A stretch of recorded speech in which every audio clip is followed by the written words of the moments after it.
ඔන්න මේ ලෝකේ සමහර අය ඉන්නවා මේ බන්ධන 10 තියෙද්දි මහාන වෙන්න යන්නේ නැහැ. මහාන වෙන්න ගියත් අනිවාර්යෙන් ගෙදර එනවා මේ 10 නිසා. මහාන වෙන්න යන්නේ නැත්තේ මහාන වෙන්න ගිහිල්ලා ගෙදර එන්නේ මේ කාරණා 10 නිසා. මොකක්ද ඒ 10? මහරජාණනි මව් යනු ලෝකේ බන්ධනයකි අම්මා. මහරජාණනි පියා යනු ලෝකේ බන්ධනයකි තාත්තා.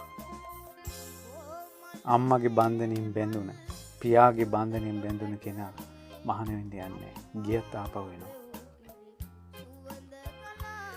බිරිඳ යනු ලෝකේ බන්ධනයකි ගෑනු කෙනෙකුට අහු වෙලා. දරුවන් යනු ලෝකේ බන්ධනයකි. ඥාතීන් යනු ලෝකේ බන්ධනයකි. මිත්‍රයන් යනු ලෝකේ බන්ධනයකි. ධනය යනු ලෝකේ බන්ධනයකි. ලාභ සත්කාර යනු ලෝකේ බන්ධනයකි. අධිපති භව යනු ලෝකේ බන්ධනයකි. පංචකාම යනු ලෝකේ බන්ධනයකි. මහරජාණන් මේ වනාහි ලෝකයේ ඇති දසයක් වූ බන්ධනයෝය. මේ බන්ධනයන්ගෙන් බැඳුණු සත්වයෝ ගී ගෙහින් නික්ම නොයති. නික්ම ගියද ආපසු හැරියේති. කොහොමද?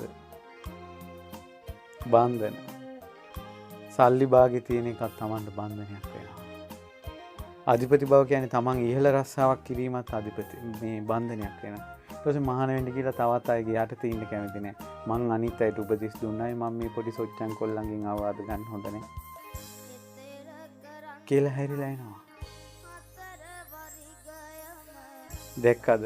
ඒකයි මහාන වෙන්න යන කෙනා සකල තියෙනවා නම් ධනය ඒ ඔක්කොම දෙමව්පියන් හරි බාර දෙන්නවා.